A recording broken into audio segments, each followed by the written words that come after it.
everyone, I am here today to review The Death of Her by Debbie Howells. I received this book from the publisher via NetGalley in return for an honest review and I gave it 4 stars. Now this is a psychological thriller by this author, and indeed it's not the first psychological thriller I've read by her, so I'll just quickly mention that a couple of years ago I read The Bones of You, also by this author, and I gave this one 4 or 5 stars, well I can't remember now. Really fantastic read. I've got a full review up for this as well, spoiler free of course, so I'll link that in the cards and also in the description down below. But yeah, I highly recommend both this book and the one that I'm reviewing today.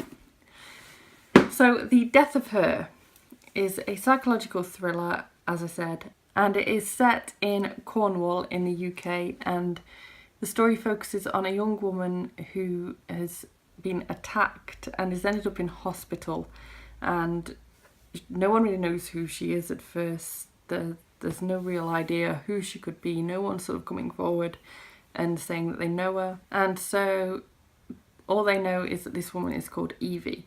This gets featured on the news, and then one of our main characters, Charlotte, actually sees this, recognises Evie, but is like, wait a minute, that's not her name. Her name's Jen. So she goes forward to the police and talks to them about knowing Evie or Jen, and things sort of stem from there. The reader from here follows so many twists and turns, and the police are like really struggling to find out what happened to Evie. And she's also got a missing daughter, and there is no sign of this daughter, or there is no sign that this daughter even existed. So in this book you read from multiple perspectives. You have Charlotte's perspective for most of the novel, but then you also get the perspective from the police and also a couple of other characters here and there as well. And I've got to say, as with the other book by this author as well, Debbie Howells is just a fantastic author when it comes to confusing the reader. I'd say I honestly didn't have a clue who to trust for the majority of the book, and I actually felt scared for the well-being of multiple characters as well in this book. Like, every other chapter I was like, oh my god, something's going to happen to them, something's going to happen to them. Like, my mind was working overdrive because I read psychological thrillers really often.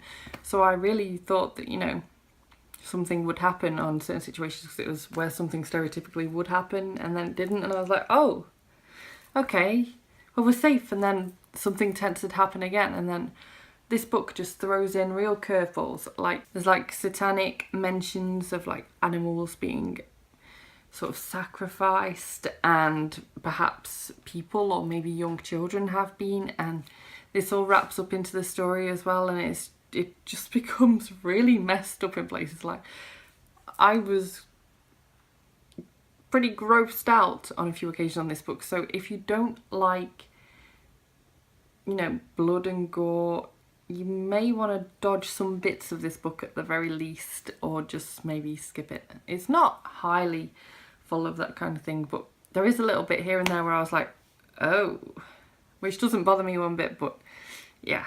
So along with all these twists and turns, as I said, you've got a really unreliable narrator.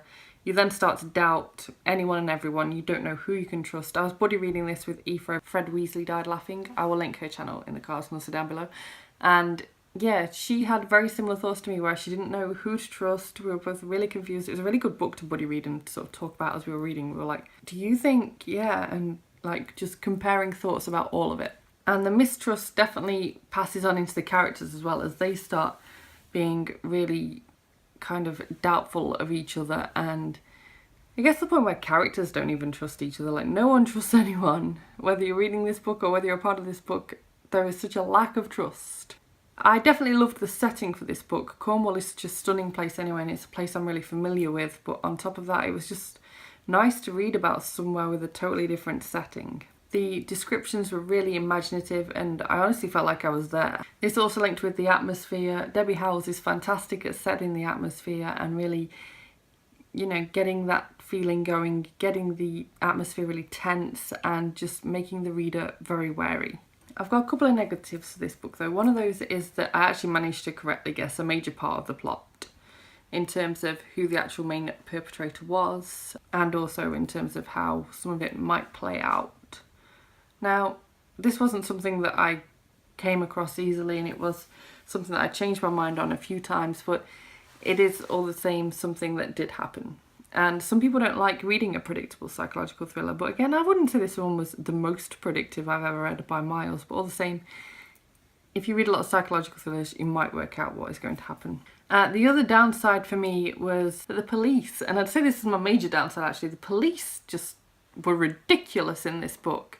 I honestly wonder how some of them would even survive in the real world in terms of just basic taking care of themselves. To say they bumble parts of this investigation would be an absolute understatement. They are incompetent, to say the least. They cause extra trouble that definitely should never have ever become a thing. They just don't help the situation, or they probably make it worse. They're no good.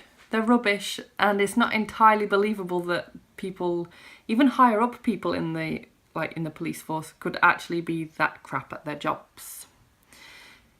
If you can suspend your belief for that though, other than that, this is a fantastic read. I highly recommend it. It's tense, it's atmospheric, and I can't recommend this author enough. As I said, check this one out, check her other book out, and she's got some others as well that I have yet to get to. Just go and have an experiment with this author. Thank you so much for watching this review. If you liked it, please give it a thumbs up. Subscribe by clicking the image of me just there if you want to see more book reviews and other bookish content from me. And I will see you tomorrow with my weekly reading wrap up. Bye bye!